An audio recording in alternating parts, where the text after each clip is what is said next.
that or not. Yeah, I don't know if you can see that or not, or if I jumped the gun when I said that.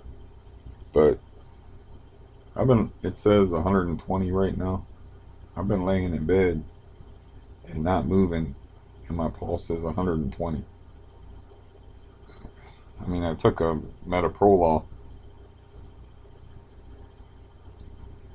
and my heart seems like it's in rhythm. It's just tachycardic, which I read about it. Anything over 100, any over 100 beats per minute is tachycardia, technically, if you're at rest and not doing anything. I mean, I don't know if I haven't been on here for like a really long time because I've been very, very, very sick. But I found out, like, from my psychiatric nurse that I have like an enlarged uh, ventricle or auricle.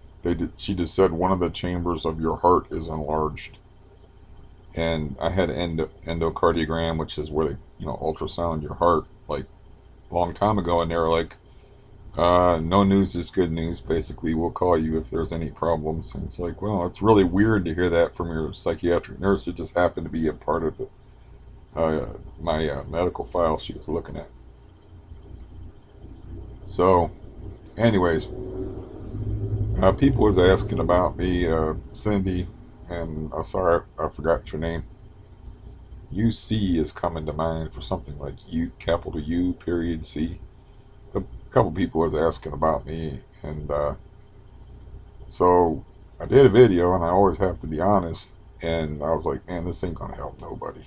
And it's like, and I did like a preamble to the video, like warning people, like, you know, I was gonna call the video grave talk.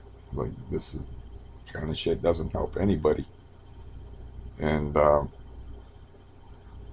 yeah, but I just been very sick for like a long time, and I have new problems now, which I don't remember having this trouble with much trouble with my heart. It might be anxiety, like piling on to the enlarged quadrant of my heart, or my heart malfunctioning. But it's kind of hard to. It does make you paranoid. Like you get up, go to the bathroom, and your pulse is like 128. You're just laying in bed, and your pulse is 120. It's like it doesn't make any sense. I mean, I've been laying in bed for, I don't know. I got up and put my food away at 12:30. It's exactly 1 o'clock. It's a half hour. There's no reason why your heart shouldn't go back to normal. Um, but yeah, I got that get by house in order feeling. I even threw away some of my sex toys. That's when you know. I already made arrangements with my brother. Like, you know, I put him in charge of all my possessions. And I'll probably write it out in a letter to him that he should take my money and he's only allowed to spend it on fixing his house. I think I said that actually in the last video that I made. That's the problem, is my mind is still fairly sharp. It's like, if you're going to go through the kind of physical suffering and torment and humiliating misery that I've been going through here lately, you don't want your mind to be totally sharp. So yeah, you want to be off in left field. But um, yeah, he's going to handle all my stuff. I'm just like, throw my computers away. I mean, I told people, uh, well, I shouldn't say that on here, but basically, I got both my computers are password connected. You know, you don't want your family thinking you're a deviant or whatever, even if, it's just watching smut after you die. You want them to have like good thoughts and not find like, the fuck was he into type shit. I mean, that's all like, yeah, that's just a part of my life that's gone now. Or once your dick shrinks 2 inches, I mean, that's pretty much the death knell. That was fucked up. That's just like, what? Yeah, like, not. I wasn't keeping track. I just noticed one day. It's like, what the hell? Um, you know. I mean, I realize like that I'm afraid, I wouldn't be afraid with a gun because I've watched things get shot to death, and you can't fuck up with a gun. But that's the kind of things that was in the other videos. I mean, my mood's a little bit lighter. It has absolutely no reason at all to be lighter. I mean, I had this thing, like my right leg is just a complete nightmare now from the hip down. And I had this thing in my left leg where my hip would like pop and just like be like weird noises and stuff coming from my hip. But it was when I was bent over. Now it does it when I'm just trying to hobble across the floor. I started to lose the sock off of my foot like last night, and then I didn't want to bend my leg too far up toward my head, so I got a fused spine. I can't really reach my feet, and my leg is swollen up and stiff. So you got to have either a flexible back or a flexible leg to make that kind of a thing work. So I got to hold the edge of my sock and put my sock back on my foot.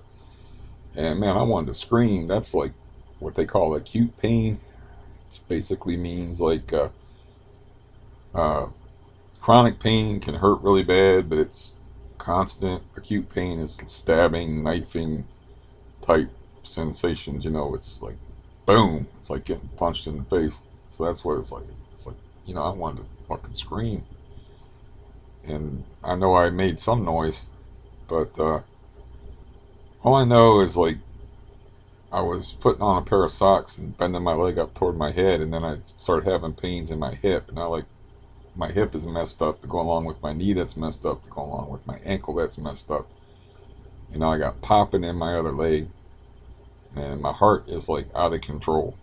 It's like, I don't know. That one day, I don't know how I stayed out of the hospital. It was like I could tell when it's real arrhythmia because it's super uncomfortable. I mean, I would probably rather get stabbed with something in a non-vital area than go through arrhythmia. For me, it's like every second is torture with it. It feels like there's a insane rabbit jumping around in your chest in a little box. It's really horrible. Um, it's just too many things. I was trying to explain. I'm really fond of my aid worker, of course, but she really annoyed me because she was like, "Well, don't you want to feel better?"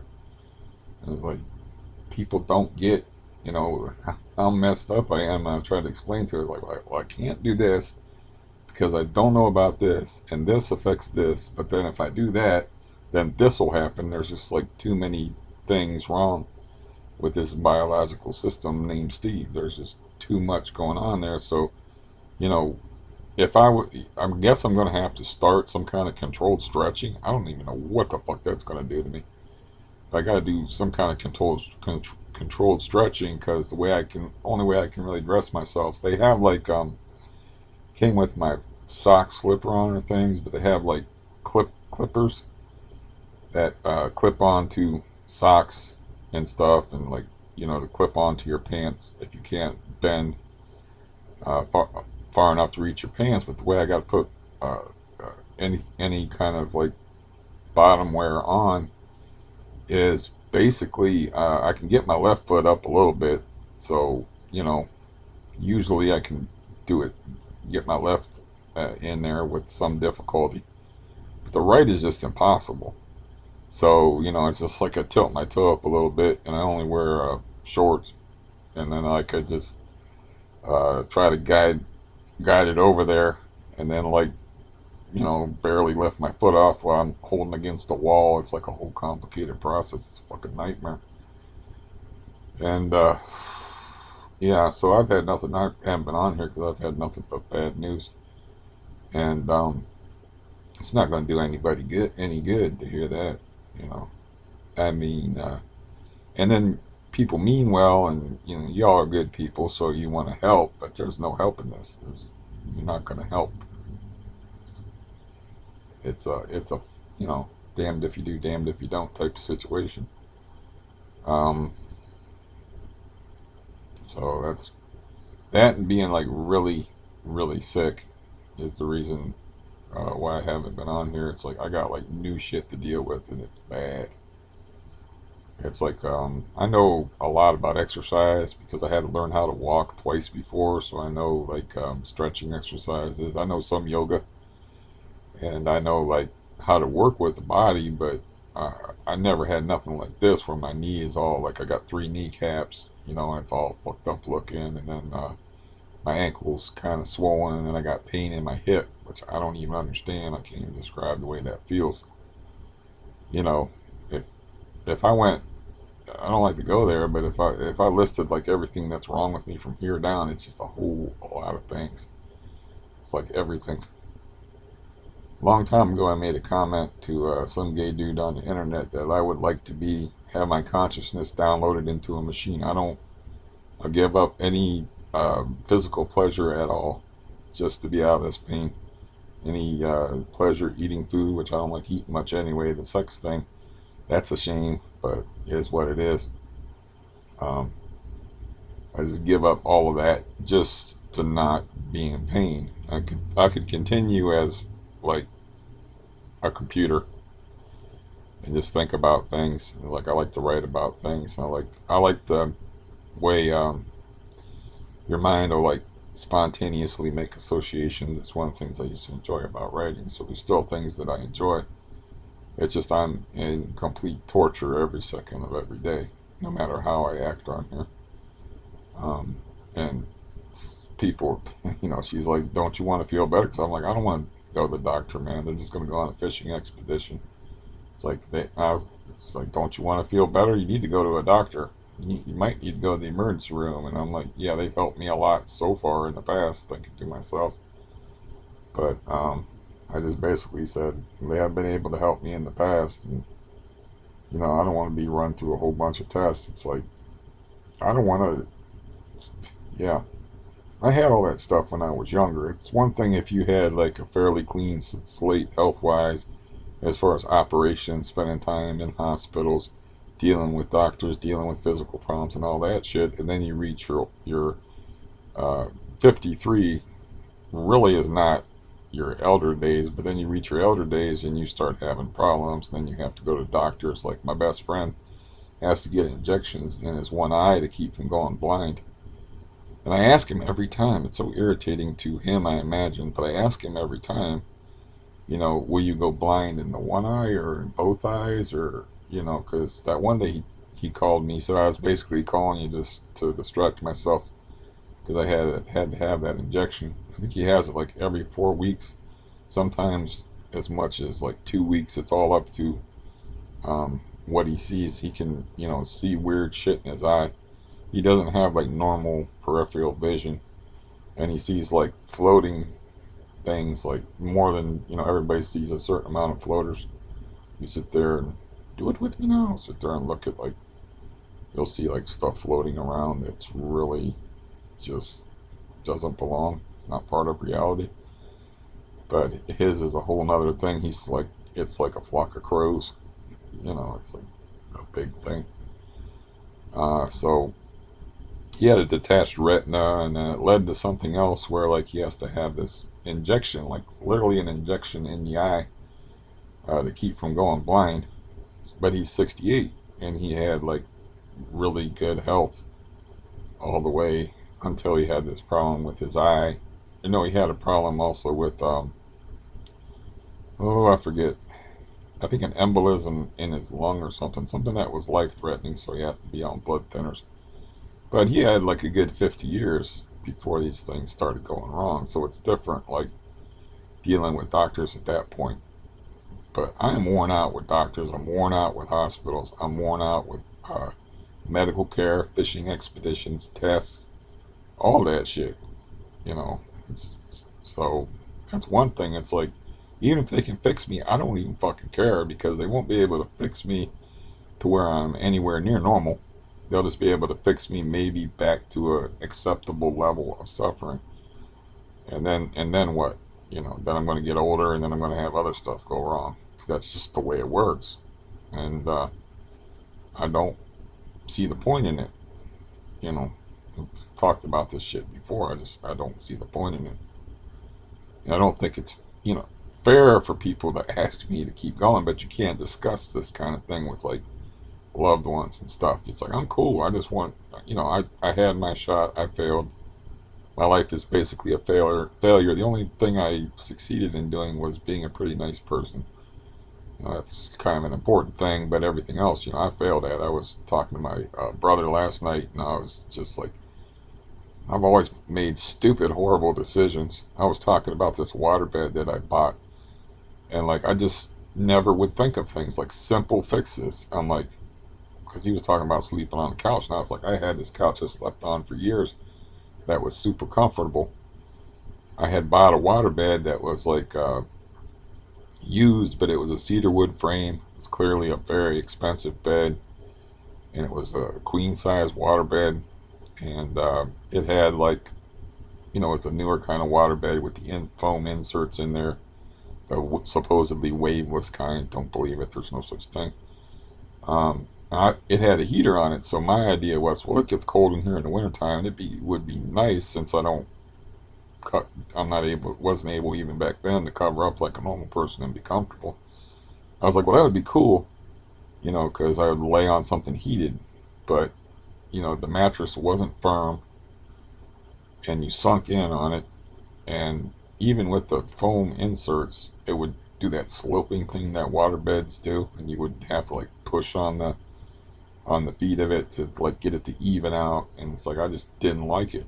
Now, what I could have done if I had a brain, which I've always been stupid in this way, there's like simple fixes to things. Just I never think of them. Is drain the waterbed, throw out the queen size waterbed mattress, buy a regular sized queen size mattress, and you got a nice bed. You got that wonderful cedar wood smell, and you got a huge bed to sleep in, all the room in the world. Because I was also talking, my brother, we were talking about this because my brother's contemplating buying a new and bigger bed, and they don't make mattresses that are for people. They're like 6 foot long. I mean, if I took a measuring tape to this mattress, unless you buy a specialty mattresses, they tend to be like 6'1", 6'2", something like that. I mean, I could like put my head back up, like this mattress starts back here, but my feet are like hanging like way over the edge. My feet always end up hanging over the edge, which is not good for your circulation. I sleep on my back, so I even had like a spacer back there made of a guitar box to I could lay like my pillows and stuff on top of the spacer, and my feet wouldn't hang out over the edge as much. But the mattress still sloped a little bit, because it's hanging over the box springs. Point being is I do not think of simple things, just like simple fixes, lots of times, or I didn't, at least in the past. I did not have a prehensile mind with kind of flexibility to just come up with these simple solutions. Now, another thing we were talking about was swimming. I'm not exactly sure how it came up, but I knew how to swim, and I had almost drowned when I was a kid because I didn't know how to swim, and everybody just assumed that I knew how to swim. I do not know how old I was. I'm thinking anywhere from 8 years old, 7 years old, to maybe 10 years old or 11 years old. I didn't almost drown, but what I did is everybody was jumping off in the high dive, and somehow I got in line, and I was like, I'm gonna jump in 13 foot of water, and I'm like looking, I'm like, this swimming shit can't be this hard. Everybody else is doing it. It's like, I don't know how to swim, but these other people ain't as smart as me. Not understanding that brains had nothing to do with it. So yeah, I'm just like, well, I can't. Once I got on that ladder, it's not like it'd be humiliating to be like, get the fuck out of my way, let me off of here. Or like pretend like, oh, I could have thought of something like, oh, I'm gonna be sick, or I got the shits real bad, or it's like, you got to get me, I got to get out of line. Instead of like chickening out on the high dive, I could have made up some kind of excuse, but I'm just a little kid. But anyways, you know how this is gonna go. I go up there and I'm standing on the high dive, and I'm like, well, here we go. Jump into 13 foot of water. And I remember being down at the bottom of the pool and having no clue how to get back up. I didn't even know enough to like kick off the bottom and do this to like get back to the top. So I'm just sitting there underneath the water, like looking around. And then I saw my aunt, uh, jump in feet first, and she grabbed me and pulled me out. And I kind of remember like her like tucking me in and talking to me, but nobody has asked me like the important questions, like why did you jump in the water if you can't swim? I just did it. I mean, I don't know if I was that much. I was probably that wishy-washy that I was like, nah, I'm gonna submit to peer pressure even if it kills me. But it's a pool. There's a bunch of people there. There was, almost no chance of me drowning unless I went down and maybe hit my head on the bottom of the pool. I jumped off feet first, if I remember correctly. Um, or I entered the water feet first. But anyways, but despite that early hiccup, and that's what I wondered about, is like, you're taking me swimming, you're leaving me unsupervised. Why did no adult think to ask me if I could swim? They probably either thought I would volunteer the information, hey, I can't swim, I don't want to go swimming, because that's not an option for me. I can't do it. Or it seems to me like they would ask like if I could swim, but everybody just assumed, we're all from the suburbs, everybody just assumed that everybody knew how to swim. I did not. But despite, that putting a little bit of the fear of the water into me, I knew how to swim. I just couldn't do it. And I couldn't do it because I would get water up my nose. It fucking drive me crazy. You know how you swim, you like turn your head sideways, you gulp the air, and then you blow it out your nose, and then you gulp the air, and then you blow it out your nose. Well, either I would get that simple formula mixed up and like exhale and breathe in through my nose or something, but I would always get water up my nose, and so I couldn't do it. And it's like, yeah, clothespin, anything, nose pinchers. All I needed was something to hold my nose closed so water wouldn't go up my nose. It's the curse of clear sinuses. Now my cousin, he had a broken nose, so he was all set to go. He had bad sinuses, so he didn't ever have to worry about water getting in his nose. Plus, my cousin, when he swam, it always looked like he was drowning because that's how he got taught how to swim. Is his sweetheart of a father took him out into the middle of a lake and just threw him in the water to see if he would drown or not. So he always looked like he could swim. He's actually, not a great swimmer, obviously, with that technique, but it just looked like he was drowning all the time. It was a funny sight watching him swim as opposed to somebody that was just, gliding across the top of the water. He had more of an angle and thrashed around and stuff, but he was a fairly good swimmer. But I would never think of like simple things like that. Like I was stuck on a bicycle for years. Like it was probably good for me. I'm sure it was probably good for my heart. Maybe, I don't know. But I never thought like, if I can travel like 12 miles on a bicycle, and it's just a regular bicycle that I have to pedal up hills, how far could I go if I had an electric bike? See, it never occurred to me to say about to buy an actual electric bike. Nobody would help me, of course, or give me money. Heaven forbid. But anyways, so I did think of it like before I moved here, but I got some kind of I went cheap and I got some kind of half-ass thing that was like it looked like a tank track that sat on top of the front tire, and it just didn't work at all. It cost like $120 or something like that. It didn't work at all, man. It was totally useless. But if I had like a electric bike back then, I could have went all over the place. And me and my brother are running through our limited fishing opportunities as very poor children who couldn't drive. Um, it's like in most of the places you always got yelled at. It's like, why do people like yelling at kids fishing? It's like the most wholesome activity.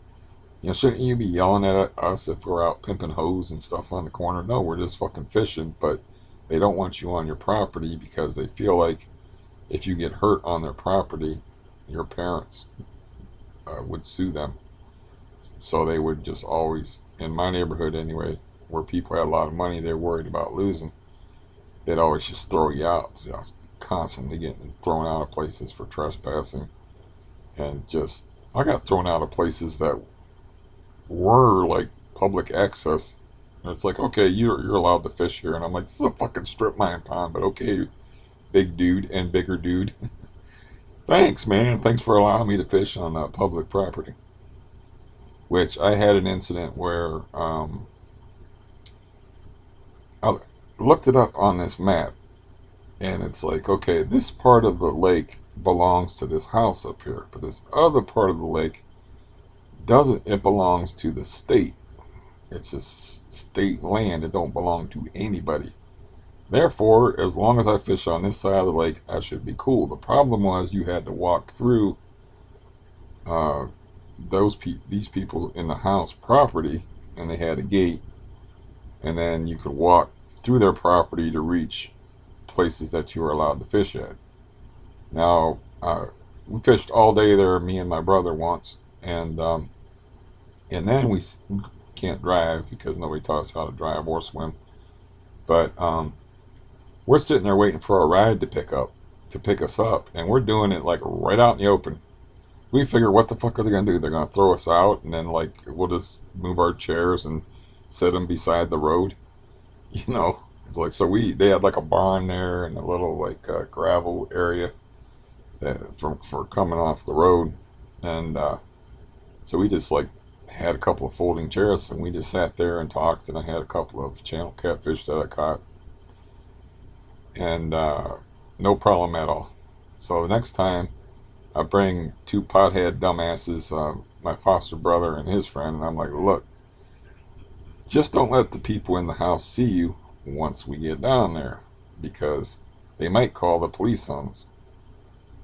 And of course, my foster brother and his friend smoke a joint, and my foster brother walks all the way out in the open, gets seen by this house. This is a big lake, and from the area that we had where we were hidden from the view of the house, you could reach a lot of water. You did not need to walk all the way out in the open. So they sent a cop out to kick us out.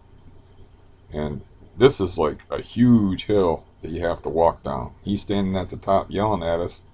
My brother's idea was, well, instead of making this guy come down and, get mad, I've had this theory before in another story, you walk to the cop and then talk to him, you know. So he walks up there real fast, and he was like, oh fuck, we're with these two stoned guys and they got weed on them. And the one guy, I don't think he had warrants. What was his issue? I think he was fishing without a fishing license. And he was high, and he had weed on him. But anyways, so I'm trying to reason with this cop, I'm like, this part of the lake belongs to them, but we weren't fishing on that part of the lake. We're fishing on a part of the lake that's actually, looked it up, they have like property lines. That's actually state property, so we weren't trespassing on, like, we did have to walk. He about cut me off before I said we did have to walk through part of their land. And he just said, listen, I don't care, you have to go, in so many words. I don't remember exactly what he said, but he wasn't hearing none of it. Completely logical, sane argument, but he was like, you are from another city, this person may vote for me in the next election, and I probably know them on a first name basis, so you don't matter. So he wasn't hearing none of that shit. My brother just wanted to get out of there because he's like, they're going to find out that they're stoned, it's going to be a big deal, and I don't know if we were parked illegally or whatever. But so that has nothing to do with me not thinking up simple solutions to things. Like, you could have bought an electric bike. Yeah, I guess it did have something to do with that. I could have bought an electric bike and had like a huge range, because I was in such good physical condition. I could have had a huge range and options of places to fish. But instead I had limited, had like a 12-mile radius, because you have to go there and you have to fish, and then you have to have enough gas to make it home. And a lot of them trips, you go there and you're standing up walking around fishing for 3 hours, and then you go back, and by the time you get back, you're like dead. I enjoyed that feeling though, that utter drained. That's why I used to like heavy labor and stuff. That other feeling of being physically drained, where it's like I don't have enough energy to have any anxiety. It's like you're just used up, but you feel it the next day sometimes. Um, I the state I'm in now, it's like unbelievable to me, like that I was able to do that shit.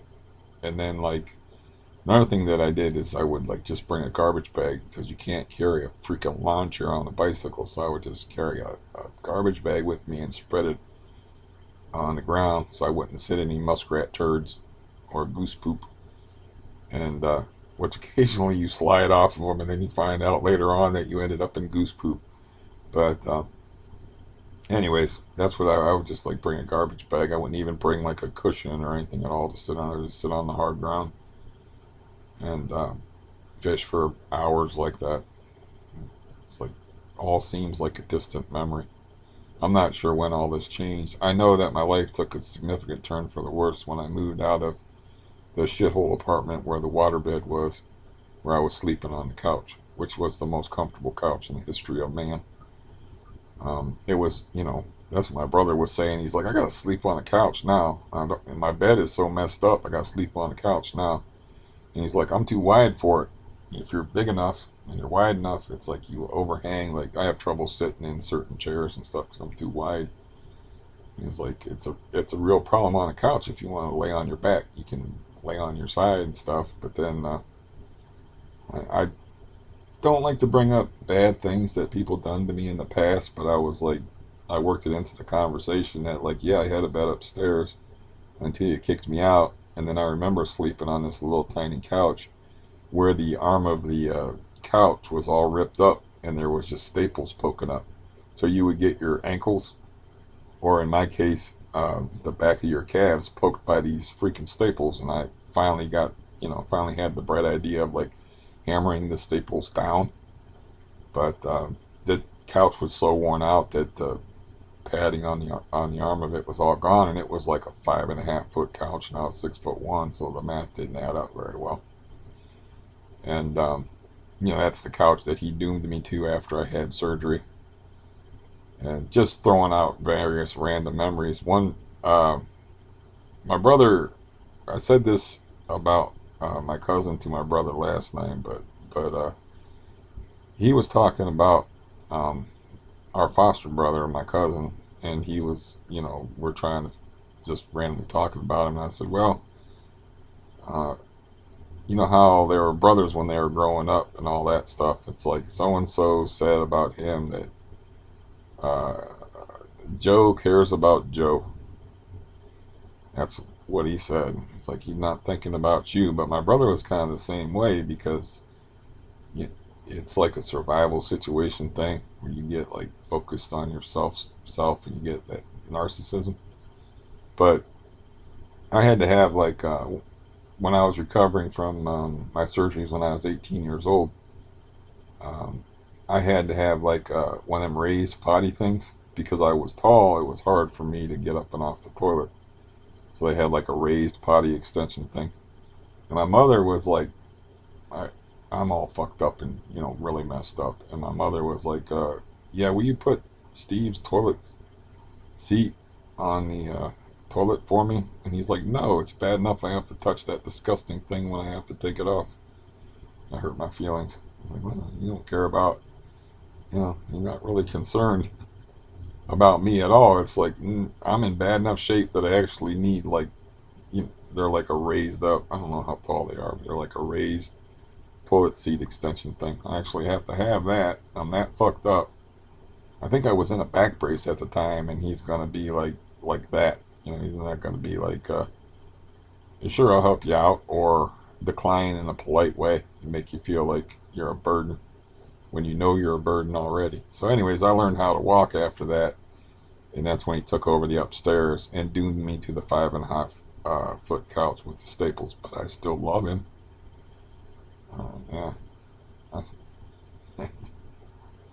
it's all been bad. This guy, I can't remember his name anymore.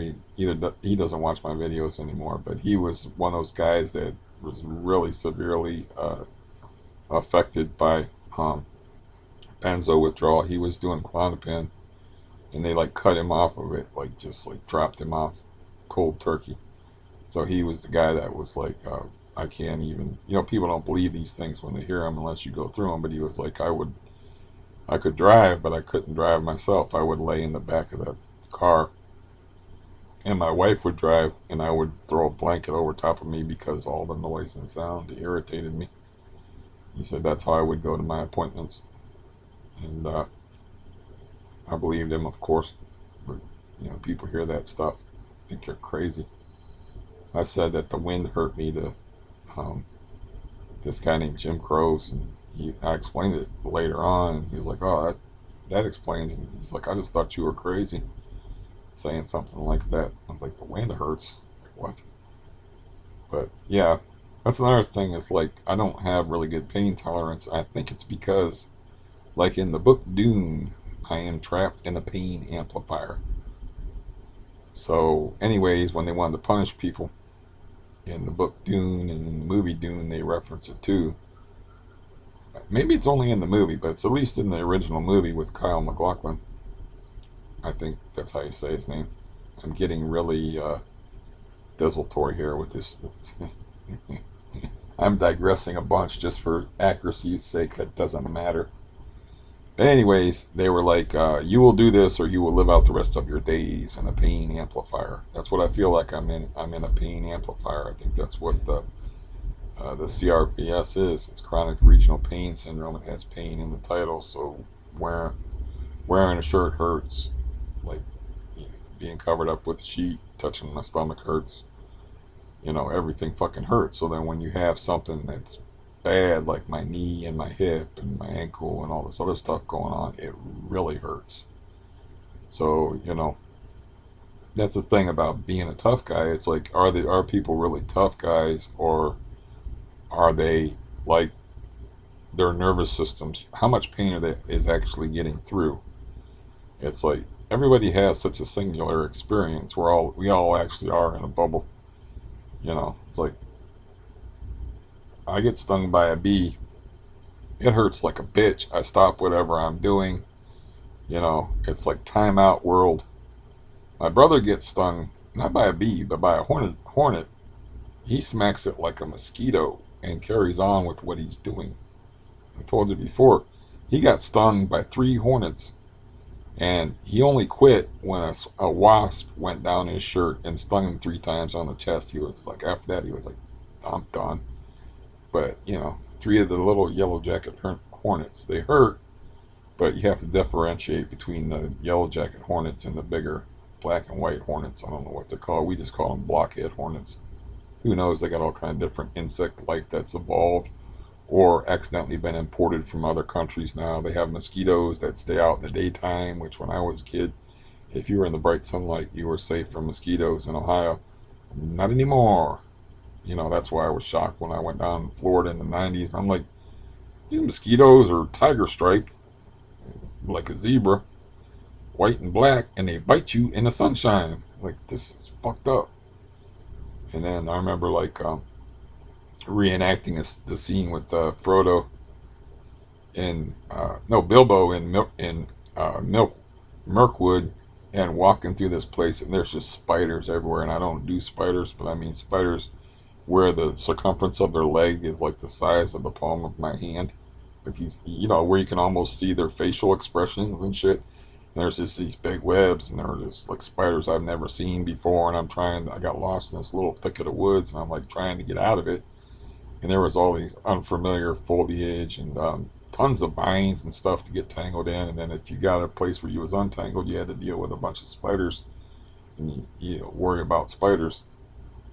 And yeah, so the thing about like um, with my brother, going back to that, is I talked to him. He called me like 11 p.m. last night. I'm not in a good mood, no matter what it seems like. I'm in a type of mood, and we'll stay there until I get some kind of relief or hope or help. But I don't have a, so I guess I'm safe for the time being, at least until the next thing. But my brother called me at like 11 p.m. and I'm like, I really want to pick up the phone and talk to him. I'm like, well, I haven't talked to him for like weeks, so I guess. And he told me he had this accident. He irritated me like right off the bat because he was explaining in detail how he hurt himself, and it was a really complicated thing. And I'm like, you're saying that you got off the boat and you went onto the pier and then you slipped and fell on the pier? And he's like, no. Then he explained it again, and I'm like, so you actually did get out of the boat and hurt yourself by hitting the pier? And he goes, no, I hit the pier, but I wasn't in the boat. And I'm like, oh, where were you? And he's like, I was in the water. He's like, there was a little concrete shelf along the pier, and then there was the pier. And he's like, you had to take a big giant step onto the pier, and I put my wet foot up onto the pier, and then I slipped and fell. And he said he may have broke. He doesn't know for sure, but he doesn't think his fingers are broken, but he like busted in his side and his hip. And, it's like who knows how much damage he did to himself. And with his pain receptivity, low levels, or pain tolerance, if he says he's hurt, he's fucking hurt. This dude will perform home surgery on himself. So, he fucked himself up really bad, but it was just really irritating. It's like, can you break it down into two sentences? Because he tells really ornate, detailed stories where it's like, just sitting there, feeling like I want to die. And he's telling me the story about hurting himself, and it's like, I can't understand a word you're fucking saying. It's like, it doesn't make any sense. And I'm like, okay, the problem here is like, I had been on many a lake, and I have been on a boat many times, but I have never done anything but step from the boat onto the pier, or from the pier onto the boat, or dock, or whatever you want to call it. It's like, I have never had that intermediary step of actually standing in water. It's like, well, there was like a concrete shelf. And at that point, I didn't ask too many questions. I was already worn out on the whole subject, as are you, most likely. But he busted himself up bad. Like, bad.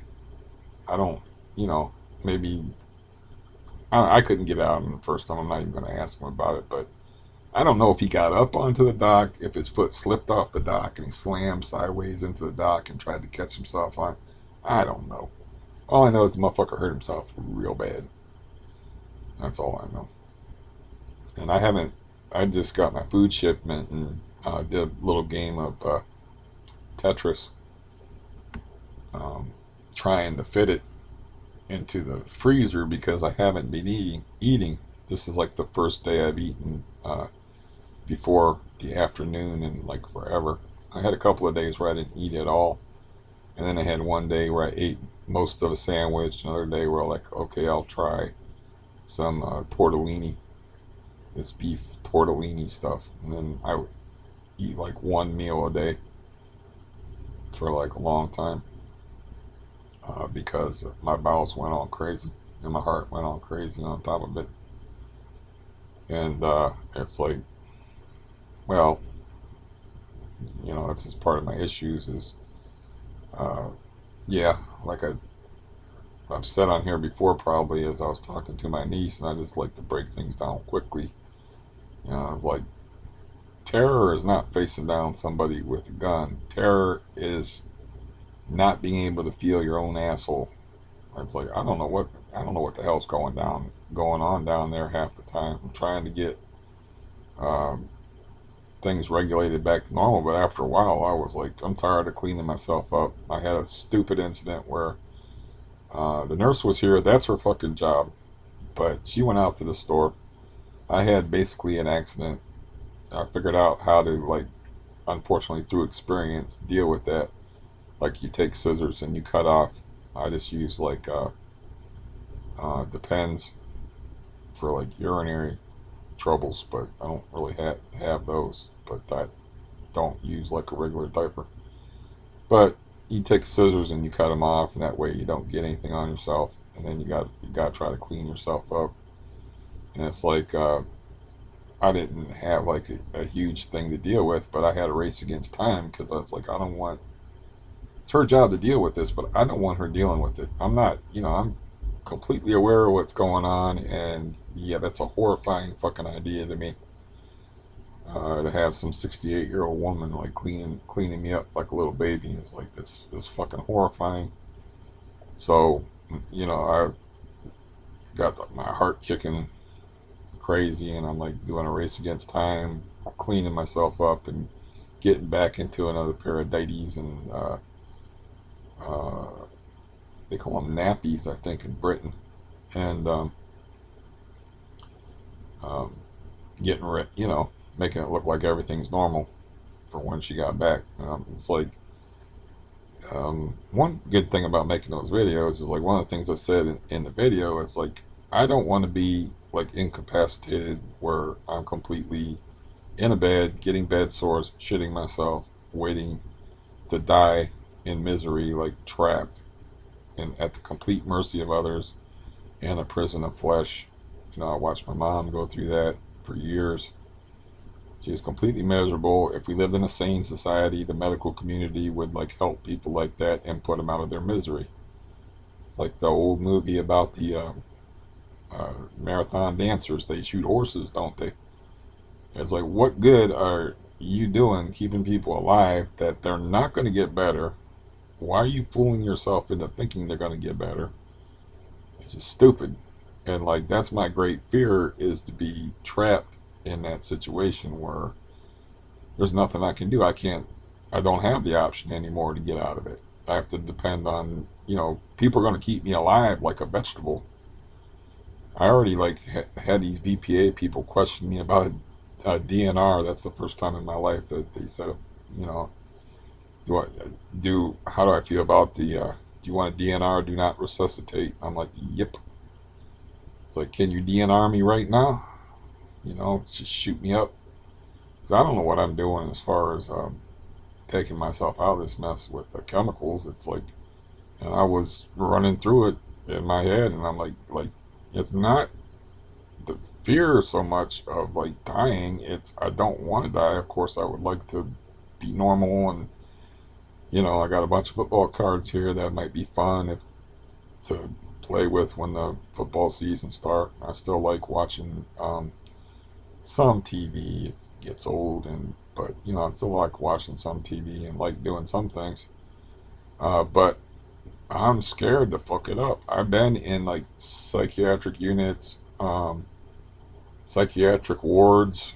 I don't know how many times, maybe 4 or 5 times, and I've seen people that fucked it up. And I don't want to be one of them people. I don't want to be like, I don't want to like screw it up, and then I just damned myself to my worst fear. I'm just like laying there. It's like, instead of like trying to take a step to prevent that measure, you make it happen. It's like, I don't know what the hell I'm doing. And I have thoughts like, suppose like I take too many pills and then like I just puke them up, and then I'm really sick, and then I have to go to the hospital, and they're like, well, you're a head case and you're crazy. Why would you want to die? You're shitting yourself, and you have to catheterize yourself, and you can't walk, and all you can do is lay around, and you're in constant horrible pain, and you have degenerative disease, and you can't wear shirts, and you can't cover at night. You can't do none of the things you like, and you can't walk outside. I don't understand why you want to die. Like, there's something wrong with your head, son. You don't make any sense. And they're like that, though. And I don't know if it has something to do with the Judeo-Christian ethic and the Abrahamic ethic, because I think the Muslims feel the same way about it, that life is sacred. Only God has that say. Only God can push the button on you. You ain't allowed to. I think they feel the same way. They'll push the button on other people, of course, but so will Christians. But anyway, anyways, um, yeah, I don't know why people think that way. Dr. Kevorkian tested the waters like in the 90s, I think, and they ended up I think they ended up throwing him in jail, and he was just helping people out, uh, put them out of their misery, and that's best case scenario is like solve all your conflicts with all your living people, divide up your stuff. They don't necessarily have to be there, but just go out on good terms with everybody, and then you're put out of your misery. You don't have to go through a bunch of pointless agony and suffering. I mean, it employs a lot of people, mind you. It employs like nursing homes and people that work in nursing homes and even this home healthcare aid, and puts money in people's pockets from the medical profession and shit. But from the patient's point of view, it's a pretty fucking sorry deal. It doesn't make any sense. And if you're like, I don't know, my mom was like hyper religious, so she was always praying for miracles and stuff. And you're like, well, some miracle can happen in your life, and it's like, no, no. Yeah, it's not gonna happen. You don't know that God could fix you. Like, okay, all right then. Yeah, that's how do you know that God don't want to fix me and He wants to teach people lessons by making me suffer as much as possible? You don't know that. Like, we already know the merciless nature of the universe. We don't need to put it on a God of any kind, whatever you want to call him or whatever beliefs you want to attach to him. We already know that nature is merciless. If we're old enough here and we can talk like adults, we've all seen people in my situation because we've all known old people that have died horribly and miserably, you know. So, like, less than a year and a half ago, my best friend's mom died. She had like bed sores, and he said the same thing that people always say. It was really time for her to go. It was for the best. It's like, well, why isn't it for the best for me? You know, I don't get to say it's for the best for me.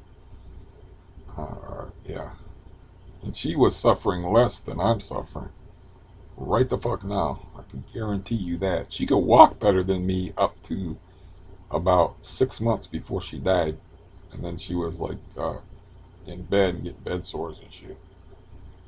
But yeah, this isn't happy talk either, but it's just reality. I have to be honest. I can't. If I want to have a bullshit conversation, I'll call my brother.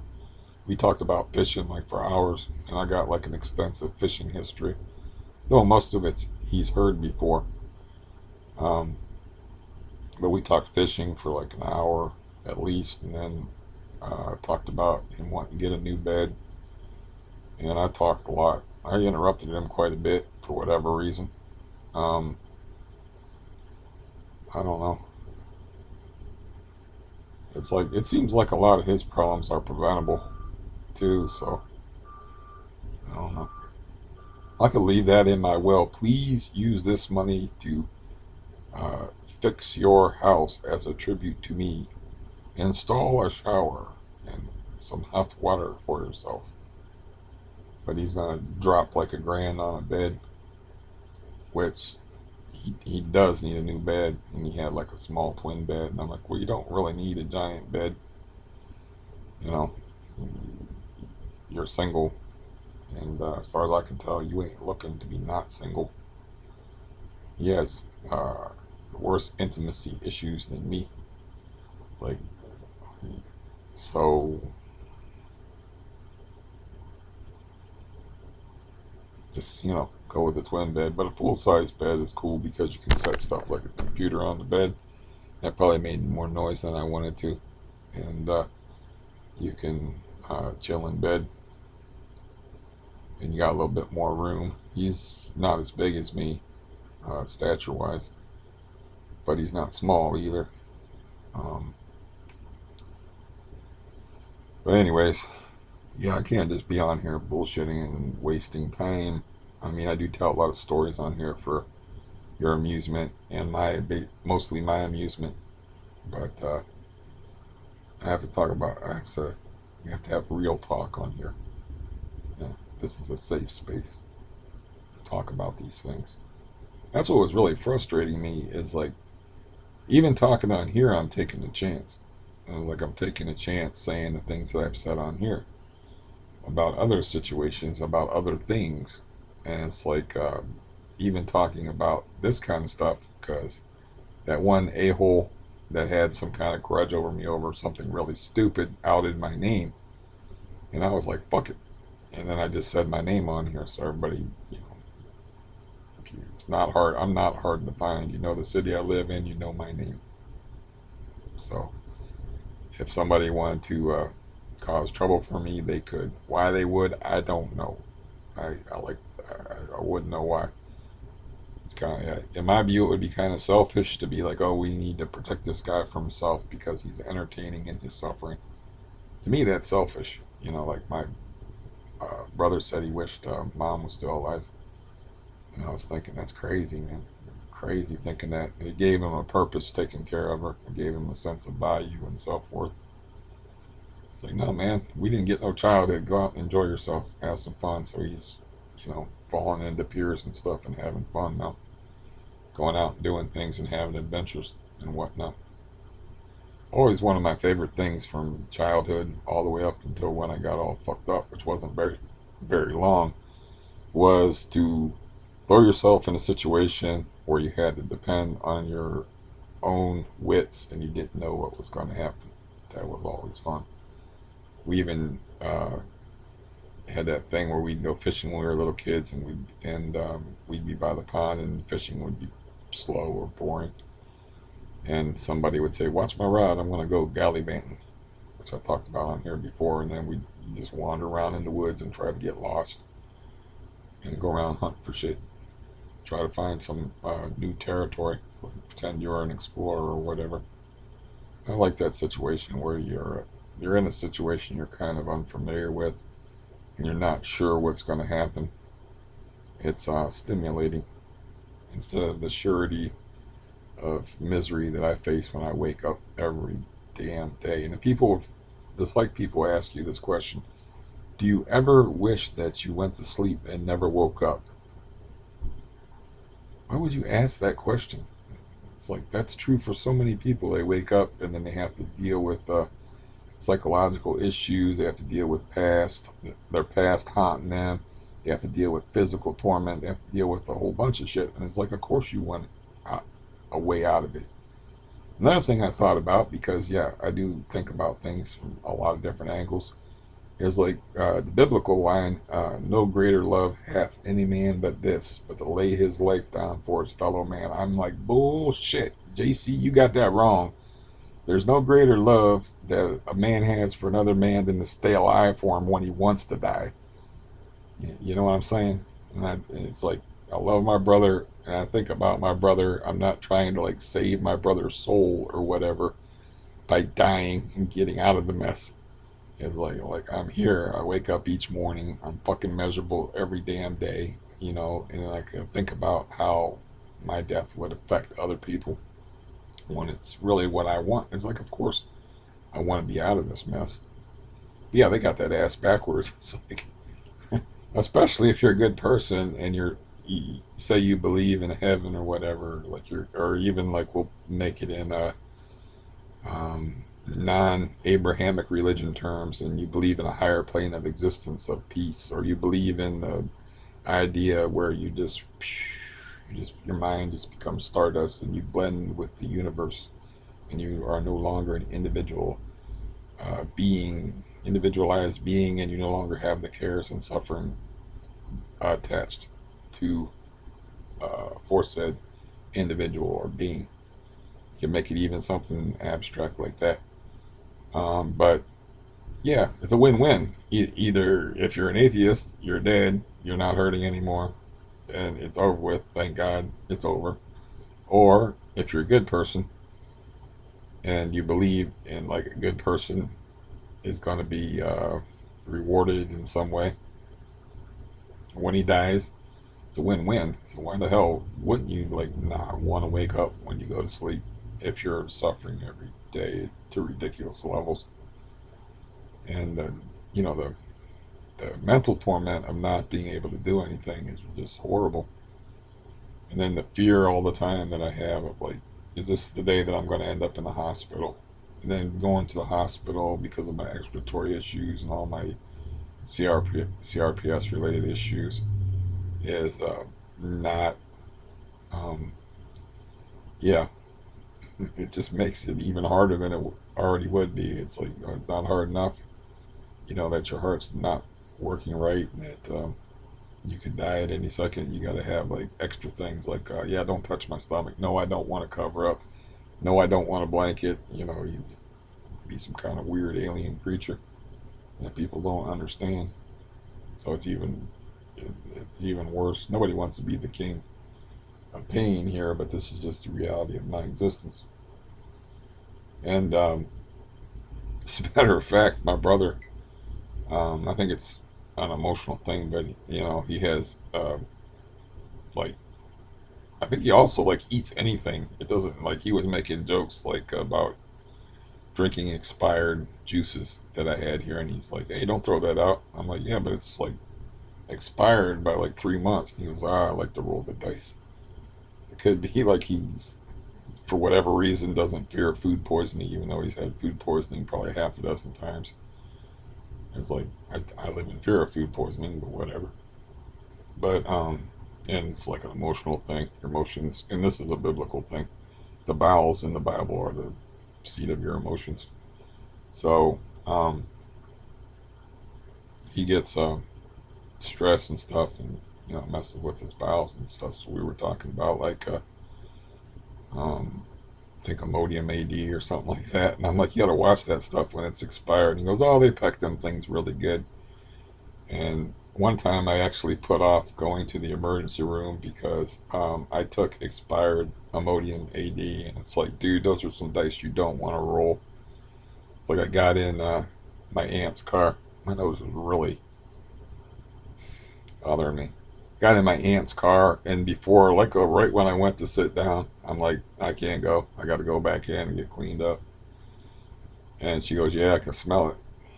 And it's like too sick to go to the emergency room. I don't remember when that was, but I think I was trying to go. That would turn out to be like a very horrible decision or a horrible day altogether. And it's because I took expired Imodium AD type stuff. It's like you got to believe the expiration dates on those things because once that expiration date goes, they don't work.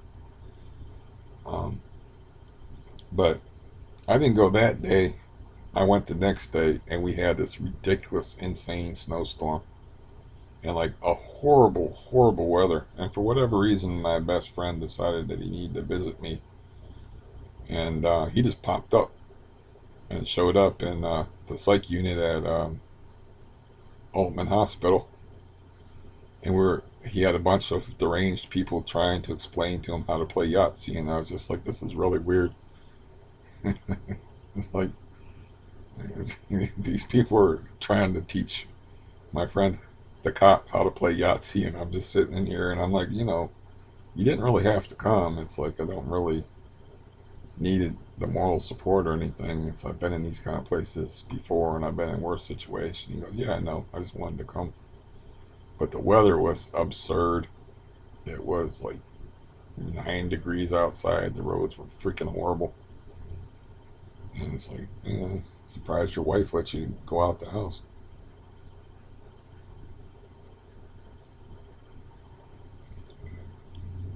But anyways, so clearly I am trapped in a bad situation. Surprised I'm speaking this well, though I am, of course, jumping around from topic to topic. You know, to avoid like just staying on the main theme of despair and death. So, unless you want that video is already made. So it's not gonna do anybody any good. I told you a long time ago this is not gonna have a happy ending. I realized this a long time ago, and it's got nothing to do with benzos, which is ironic.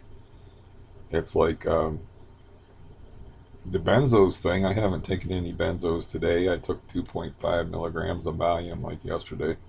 It's got nothing to do with the benzo things. It's just like it's all started with my knee, and then it progressed from my knee until like the CRPS just ramped up, and it's just getting worse and worse.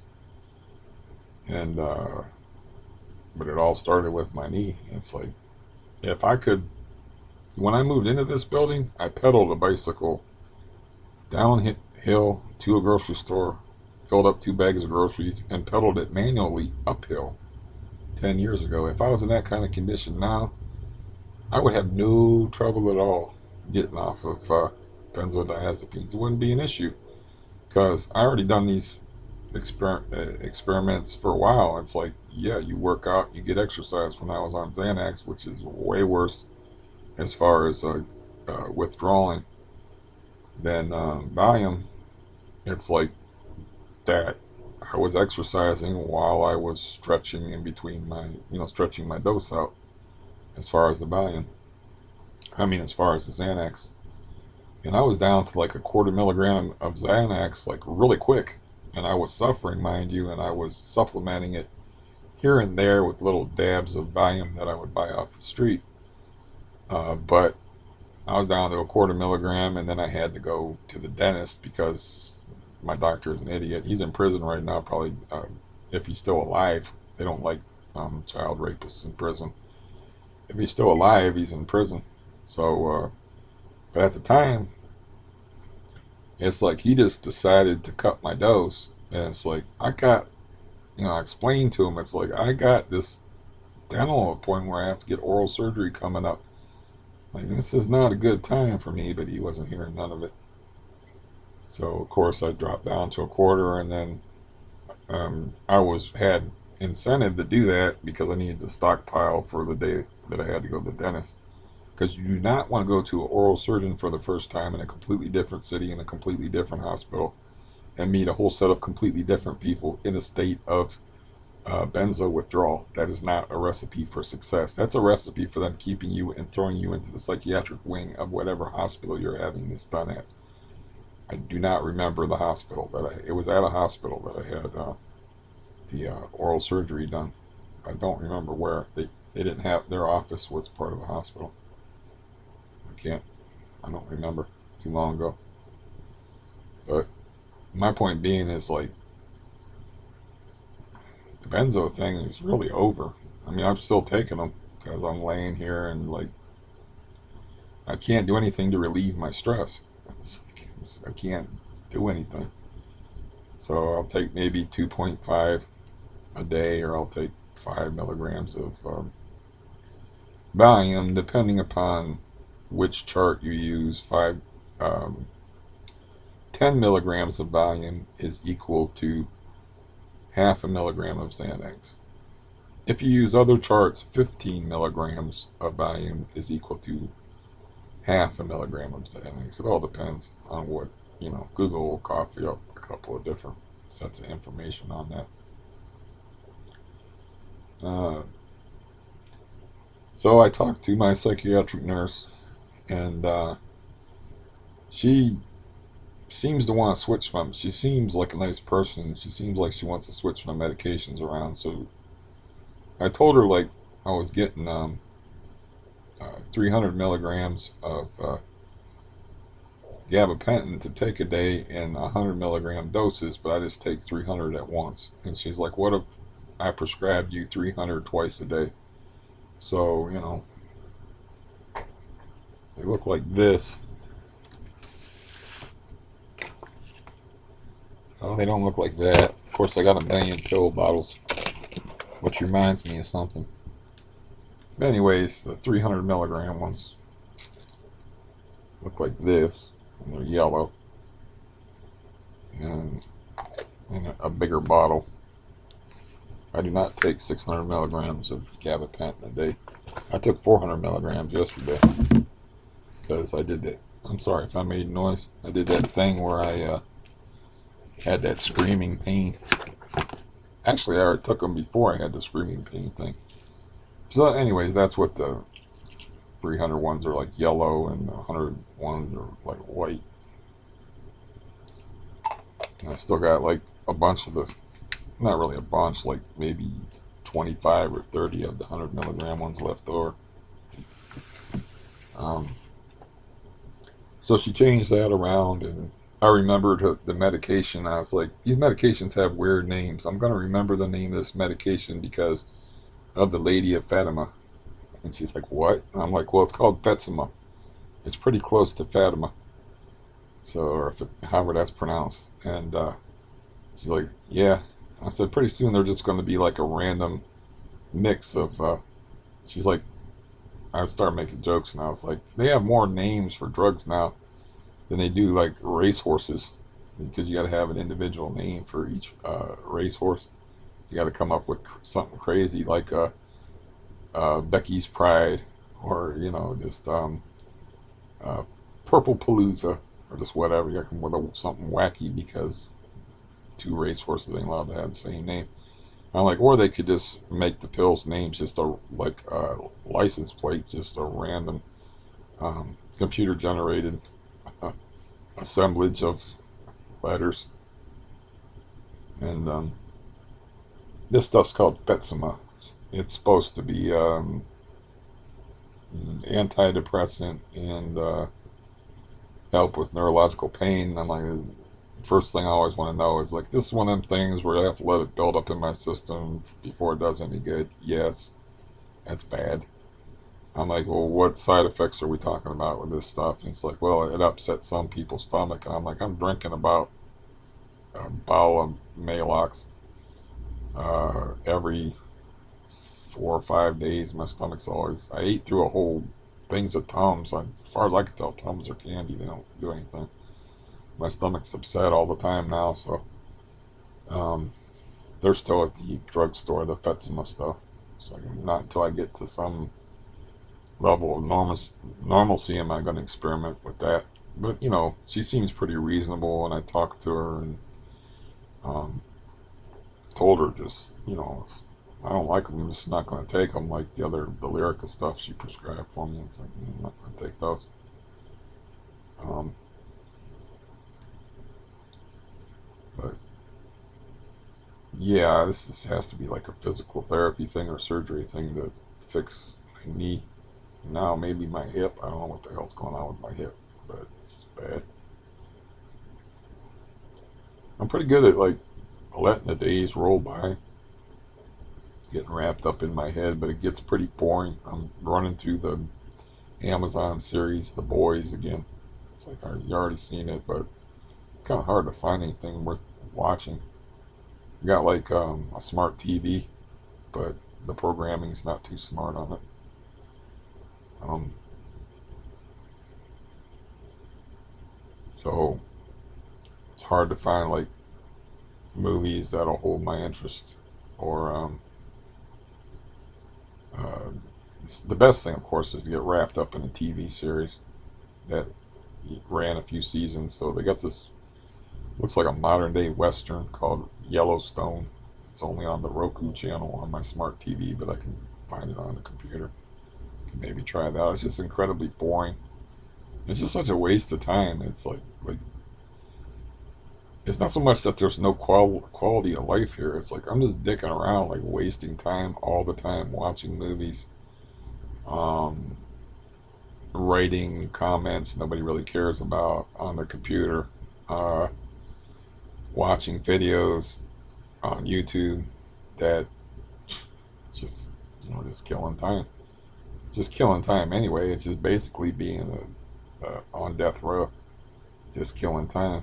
The thing of it is, I got that fear. It's like the frog in the water.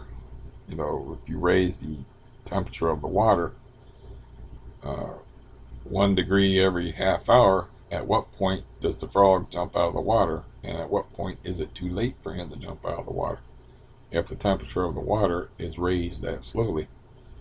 So things are so bad now that like dressing, like walking gets my pulse rate up near 130. Dressing is tricky. I got to clean myself up, which is a fucking horrible process, like a little baby. And it's so horrible now. Uh, I, I lost track of what I was saying. I just had a flashback of a horrible flashback. And I'm doing that thing kind of where I'm withdrawing from people too. Like, it's really for the best. It's like, you know what? You'll miss me less. You know, it's not. If you made a mistake of getting attached to me, I've been telling people since I've been on here up to after a certain point, like this is not going to have a happy ending. That is one thing you can be sure about my life. It is not going to have a happy ending. There's not a happy ending to CRPS. It's going to be a lot. It is right now a lot of pain, degradation, cleaning shit off yourself, and pointless humiliation, where you can't do anything. You got to have, you know, I miss going to the grocery store and buying my own shit. And then when they bring me like low fat something, it's like, okay, this is gonna taste like crap. Or they buy me the wrong thing, and they're like, well, I can take it back, and I'm like, it only cost $1. I'm not gonna send you back to the store for $1. Just simple little things like walking outside. Even she keeps forgetting my chairs, but she's got like these outdoor chairs, and I wanted to put one on the deck, and then in the morning I can limp out and maybe process some vitamin D. I should maybe see about getting some multivitamins. I had multivitamins, like 2 gigantic bottles of them, but they were expired, so I threw them both away when I was throwing out my sex toys. So, um, yeah, I thought about this for a while. I might as well share this because it's something to talk about. It's like they make those real, you know how they have like fake dudes that guys can punch, and then they have like those wooden bar things in karate movies. You know, yeah, body bags that look like dudes and stuff like that. Well, I was like, what if I got one of them real dolls, and because it felt good while I was doing it, I could get exercise while I was fucking this real doll. But then if you think about like the logistics of that, they're big, they're heavy. Where are you going to put it? And then there's the whole cleanup process, which is disgusting. And it's like, is I could afford something like that, and it seemed like a good idea at the time. Like I'm talking about a year ago or something like that. And I was like weighing the pros and cons of it, but now I can't hide her anywhere. So, you know, it's a weird thing. It's like if you think about it, it's like they made a horror movie about it that I think is free on YouTube that I'll like include in here, where this guy like buys it's pretty predictable, but he buys like a sex doll, and it like takes over his personality or some bullshit. But I thought about that just for the exercise thing, because you can exercise if it feels good. If you're jacking off, it feels good. So it kind of made sense to me. Like, okay, I would be moving parts of my body, fucking this stupid doll, and then it would feel good. And it's like I don't have any particular shame about doing it. It's like I just have this big, huge thing. It's not like, I don't know. For a woman, it's not like a vibrator that you could stick in a fucking drawer. It's like a 120-pound gigantic thing. And they have like really creepy things that are like, you want the whole woman. You don't want like serial killer shit where like they sell where it's like pieces and parts. It's like, man, that's not healthy. It's not healthy at all. But and maybe I'll see if I can find that video for you. But there's also like the video I shared with my brother of I don't know if they just picked random dudes, or you're not going to find too many dudes that are going to talk about this openly. But these guys were like real doll owners. One guy had like 3 of them because he wanted to force them, I guess. I don't know. And I think, these dudes were weird. They were weird, you know. And yeah, it was not an advertisement for the real doll. But yeah, I just thought about it like, oh, that's like be like a piece of exercise equipment. I'm trying to think like, if you have to exercise and it hurts like a bitch, that's one thing. But I could get exercise and, experience pleasure at the same time. It might be a good thing, but then my heart got bad, and, my heart got worse and all that stuff. And then it's like, you would definitely feel, definitely had something like that. You wouldn't want nobody to see it. I'm not ashamed of the idea of it or anything like that. I don't know what kind of psychological effect you would have on it if you would start calling it Josephine or whatever, or pat it on its head. I don't think so, but who the fuck knows? But anyways, I thought that would be like just something to talk about. But it'd be a hell of a thing, that's a good way to commit suicide. He's died doing what he loved. You're passed out on top of a real doll. Yeah, yeah, Oh, how were, they got all the details of your death and stuff in the obituary. Yeah. Survived by name withheld. Yeah. Cause of death, fucking a real doll. Survived by names withheld. Nobody would own you after that.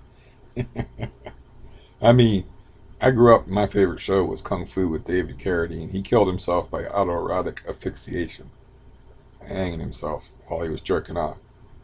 So it kind of like can't think of the dude without thinking of him that way.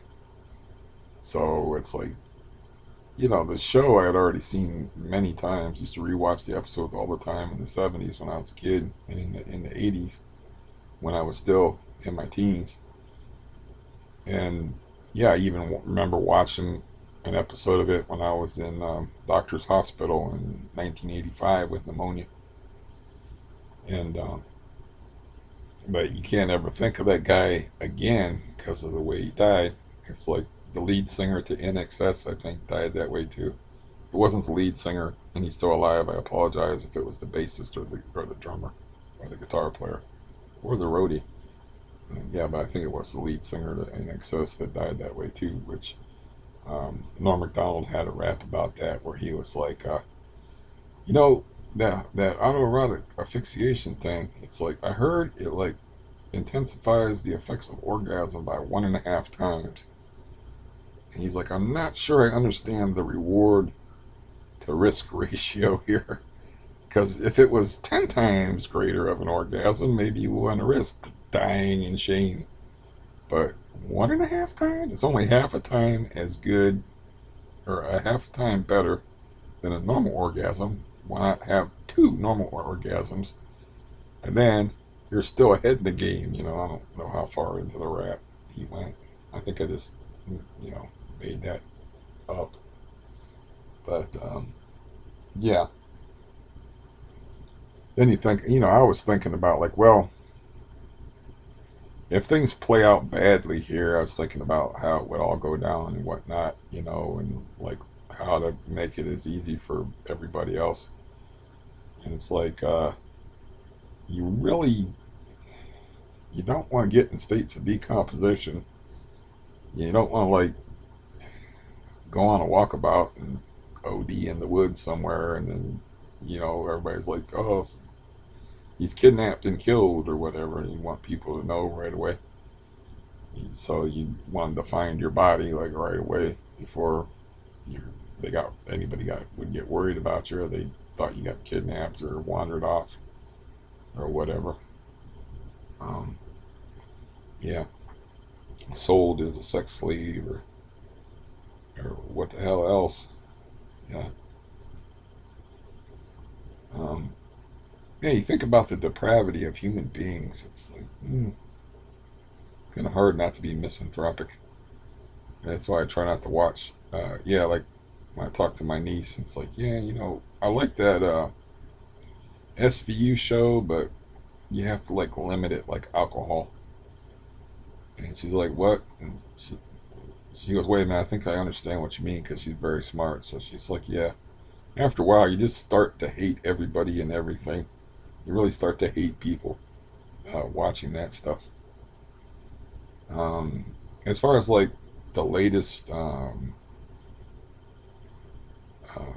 weird crime videos and stuff that's been going on, they have one where this rather large woman is shoots a cop in the stomach. The cop is very polite and only shoots her back once. Doesn't like unload his clip on the car as she's fleeing or anything like that. He's busy on the radio, like I'm hit and stuff like that. I saw a censored version of it, and she ended up running off the road, but she was driving without a license. The car had warrants on it for the dude, had warrants that the car was registered to. She was driving, some guy who did some felonies or something's car, and she's driving it without a license. And, like any intelligence person, she's like, I got a bag of weed on me to the cop. And the cop's like, well, where's it at? And she's like, oh, it's in my book bag over there. So he's opening up this book bag, and he pulls out like a huge ounce bag of weed, you know, and then he pulls out this powder, and he's about to ask her, like, what's up with this powder? What is this? And she starts like just walking fast. I don't know if she was capable of a run. She's pretty heavy. She's probably capable of a run. But he's like, come back here, you know. And then he was like giving her all this free reign. And it's almost like cops aren't allowed to do their job anymore if the color scheme's not right. It's like you're letting that woman be like, have way too much freedom. So, you know, she's rooting around in her car after the guy pulled her over in a warrants car, no driver's license, two different kind of drugs on her. And so, you know, she knows she's getting arrested, but this guy still ain't handcuffed her. You know, he ain't even keeping good track of her. And she gets in the car, and he's like, please get out of your car. And is up behind her, and she shoots him in the stomach. He lives, she dies. So, you know, they said he was in good spirits, and he's going to recover and everything, but I'm not sure he should be a cop. It's like, yeah, that was crazy. Then I saw this other video where you've never heard of it before because it's a white on white thing situation. Nobody gives a shit if it's white on white or black on black. It's got the color scheme's got to be right. So, and it's got to be the white cop and the black suspect. I don't think it matters if it's a black cop and a white suspect. Which, come think of it, all the times that I've been bothered by cops in my life, it was mostly black cops as opposed to white cops. So I was bothered by plenty of white cops. But anyways, this other video, it happened like a year ago. I never heard anything about it, but it's crazy. And they have partial video of it. Is this woman is going down the freeway, and she's not speeding by that much, but she's speeding. And the cop puts the blinkers on. And so she, you know, you do that thing where you, I don't know, is it your parking lights? You flick your parking lights to let the cop know, like, yeah, I saw you. I'm going to pull over. Doesn't necessarily mean you could be lying with your lying lights. But there wasn't that much space on the side of the highway because it wasn't like on an inside lane and there was a divider, concrete barrier, but there was enough space for her to pull over, but she wasn't pulling over. So the cop waits a grand total of 2 minutes, does a pit maneuver with her going 60 miles an hour, flips this woman's car, or SUV, upside down, and has a weird conversation with her while she's still upside down in the car, hanging upside down like she's in a loop-de-loop roller coaster at the apex of it, upside down. And they're having this weird talk. It's like, why don't you get the fucking woman out the car? And he's like, I've been a cop for 27 years. That's called a pit maneuver. And she's like, she's just pretty calm about it, but understandably upset. And she happens to be pregnant. So she goes to the hospital. I don't know how much injury she sustained, but they couldn't find the baby's heartbeat. So she thought she lost her baby. So she went through a whole night of crying her eyes out, and then they found her baby's heartbeat in the morning. And she ended up delivering. I guess she's got a healthy child. It's probably less than a year old, I guess, according to the time frame. But anyways, she's going to get a whole bunch of money, so that hopefully that goes toward the kids' education or home improvement or whatever. But she should get a whole bunch of money because, you know what? She wasn't flying down the road. She did not decelerate, which was her mistake. You know, if you're going, you want to slowly go slower and slower. She either slowed down a little bit, you know, because most highways are 65. At least it used to be 65 miles an hour, and which really means 75 or 80 if you're in the south. So she was going like 60 miles an hour, they said. So she might have decelerated a little bit, but not enough time for this cop because he just slammed into the side of her and did that pit maneuver where they spin you out and flipped her over. Then had a conversation with her upside down in a car. But yeah, and then there's other crazy video that I've noticed. I don't know if you caught this or not, but shoplifting is now legal in San Francisco, basically. So you might want to just search. I don't think I even have to put up a link for you on that one. You can just search shoplifting in San Francisco. Do it now. And you'll find some highly entertaining, disturbing videos of, like the one I watched. I didn't know anything about it. That explained how they got in this situation. is there's a security guard and a Walgreens worker looking at this dude on a bicycle. The dude on a bicycle in the middle of a Walgreens, emptying medicines and hair products off into a garbage bag and filling the garbage bag up like a masked Santa Claus on his bicycle. He's got the COVID mask on.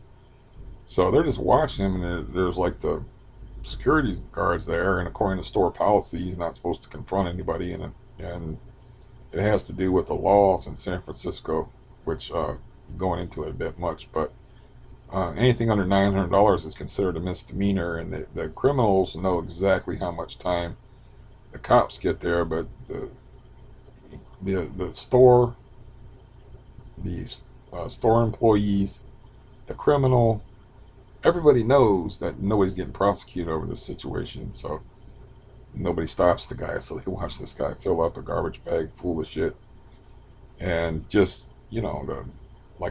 like I said, she's like, what do we do? Call 911, asking the security guard, and the security guard just standing there like Dickless Tracy. And the dude on the bicycle just plows in between the middle of them, and the best the security dude did was pull at the garbage bag a little bit, and he couldn't get it out of the guy's hands, and then the guy like rode his bicycle out of the store through the electronic doors and off into the sunset.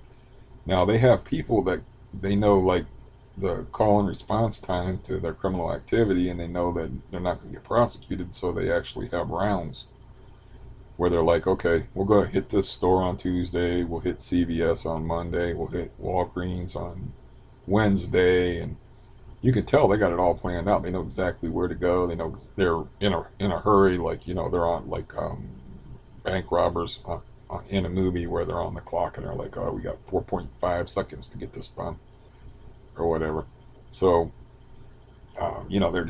they got it down to a science, and it's like and yeah, they just sell the stuff, and they actually have instances where they steal the stuff from a Walgreens, and they go six blocks down the road and set up shop and put a sign up, more or less, and or just sit out there like behind a table like they're at a country fair, hawking their goods, and then they sell the stuff. I'm stiff. You get a lot of pain in my arm and shit, a lot of aches and pains. So anyways, the world continues to puzzle and fascinate, and the stupidity of man is never ending. So there's that. As far as it's not a reason to stay alive, but it's definitely entertaining watching the world implode, and how stupid people are is entertaining. It's like, yeah, you think these people, if they really are, because there's a whole theory behind it. It's like they call it my brain's hitting a wall. They call it basically like okay, they call it a quality of life crime. So these people are forced into these crimes by their quality of life, because there's a huge homelessness problem. So they're like, well, these people need this shit anyway, so we're gonna raise the felony level from $500 to $900. But if you get robbed, like, I don't know, 10 times a week, it's $9,000 worth of merchandise get taken off the shelves. And another thing is like quality of life crime, but these people are they're not like stealing food or medicines except for to sell, because I don't think you need like 59 bottles of Robitussin.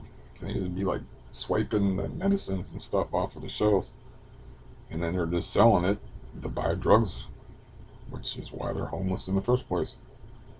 So this one guy did this really good video where it was just called shoplifting in San Francisco is now a sport.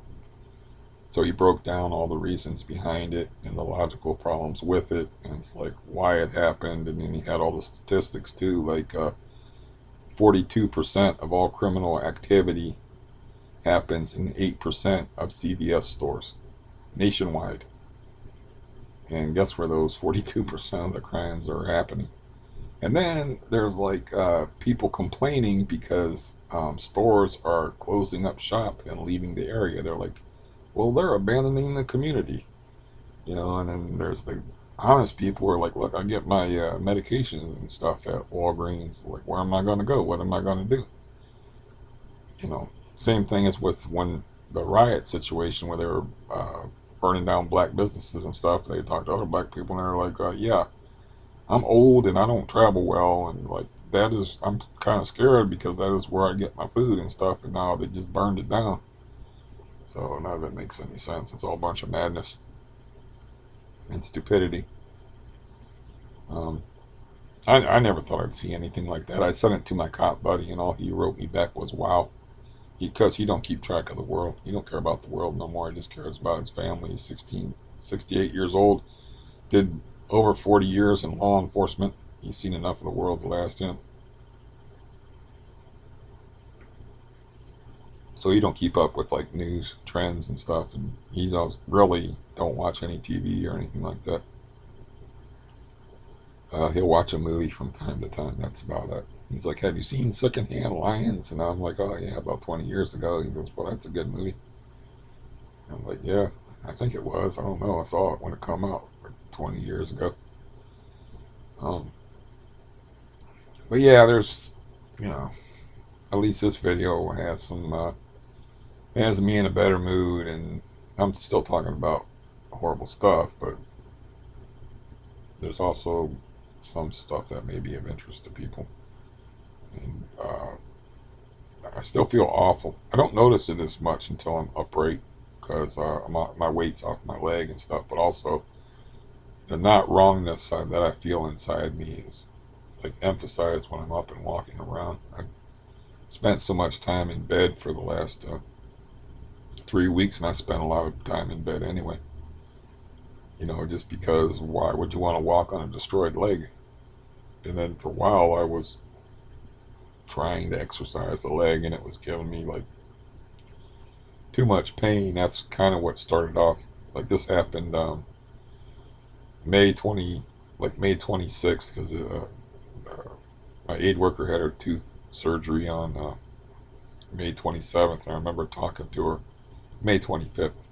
I remember talking to her on the 25th and saying I didn't sleep good last night. And she's like, "Why?" And I'm like, "Well, I tried to exercise and I woke up at 2 o'clock in the morning in pain and couldn't go back to sleep." And she's like, "Oh, that's too bad." And I'm like, "Yeah." It's like, don't think about it too long. You'll understand how too bad it is, because when you get to the point, and I've realized this like even before I started getting pains in my knee. I'm talking like 8 years ago. I tried to do some exercise. I couldn't walk for like 2 days because of muscle fatigue. I just tried to do like calisthenic type leg extensions, laying on the ground and doing leg curls, and like just doing various things with my legs. And I'm like, okay, I'm not. I think that was, I wasn't really using a cane back then. I don't remember how long ago that was. I know I was living here, so it was no more than 11 years ago. But I was like, I should just stick to walking. I knew like, you know, any time that you exercise and you're not even using weights or resistance on your legs, and you're not even doing that much, and then you can't walk right, you're walking like wonky for a couple of days afterwards. So that's not good at all. So, you know, I knew I was going to have a problem, but then I had the pain in my knee that just kept getting worse and worse, and now it's just knifing horrible. Like, I've done this already where I've taken a pair of scissors and cut my socks off rather than try to take them off. Just cut them off from a standing position because I can bend over and touch my hand flat on the floor rather than grab my ankle and twist my knee, like, you know, sideways. Grab my ankle and pull. Why does my arm hurt? Pull it up toward my head. And these things are cheap, and these hospital type socks, they tend to get worn out anyway. But anyways, yeah. So really, like, I do kind of dread like when people talk to me about like you can do this or you should do this, or they give you advice, but they're just trying, you know, they just being good people trying to help other people, and it's like, you can't help me. It's like a lady telling me about like, don't you want to feel better? Go to the doctor. Actually, doctors are kind of what put me in this situation, so not really anxious to go to the doctor if they got something they can help me with. Oh, by the way, I waited all week to get the call, but I got the call like this morning, and the doctor is going to come on Monday, and then I'll be like, how you doing? And I'll be like, do you have a gun? Can you shoot me, please? No. I'll be like, yeah, the pain in my leg is horrible, and I need to figure out what to do about that so I can move around better. I talked to the supervisor for my yearly evaluation for having aid workers come in here. They only come in here like 2 times a week, sometimes for as little as an hour one day and 2 hours the next day. It varies. Sometimes I get 2 hours on 2 days. It just depends on how they schedule it. But yeah, she called me. I forgot that they had sent me a letter. I just answered the phone, and she was like, basically grateful that I would talk to her so she could scratch me off her list, because I was like, I didn't get a letter from you. I did get a letter from her. I just forgot about it. So that was a very short conversation with me lying my ass off and not going into the reality of my existence. It's like it's sad, but because of the way people think, and the medical community thinks, and maybe it's a profit motive is part of it. Like, we can't make any money off of this motherfucker if he's dead. That would be the funeral director that would be making the money, and the undertaker. So you can keep him alive. Fuck his quality of life or whatever. You don't get to die, so we're gonna like take him in a place and keep him from hurting himself.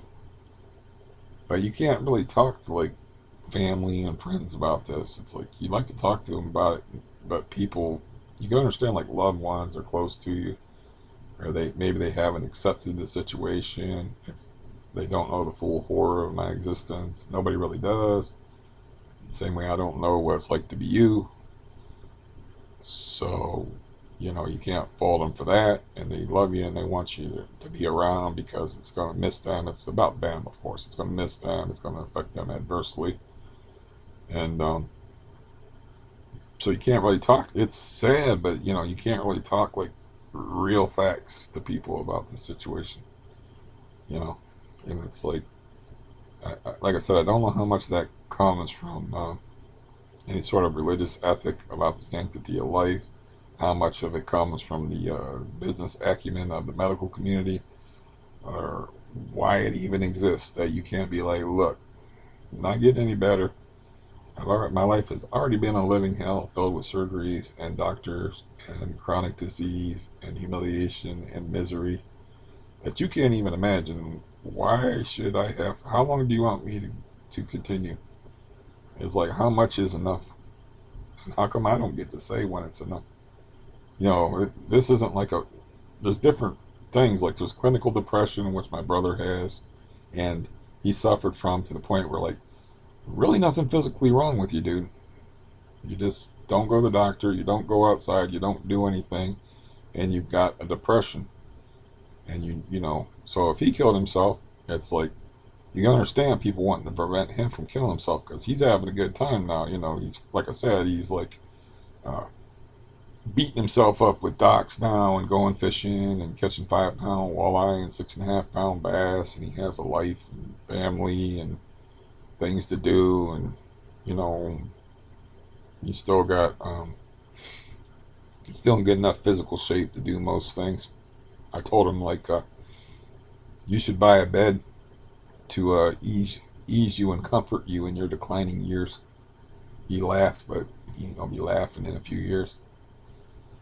But what I'm saying is, like, in a situation like mine, where it's different than like somebody that's got, like, I don't want to live, life sucks, it's depressing, and they got like a clinical thing going on where they got clinical depression, like my brother, where it's like, dude, you're healthy. I used to think that when I would sit there and listen to him. It's like, yeah, you can do these things. It's like the same way it's like you could take melatonin. I have extras. I don't really like to take it, and lots of times I don't need it. And he's like, no. That kind of stuff doesn't make any sense. But it's like, you got a healthy body. You could no one's saying you have to stay inside and be like this. You can change. And he ended up changing. He ended up being different.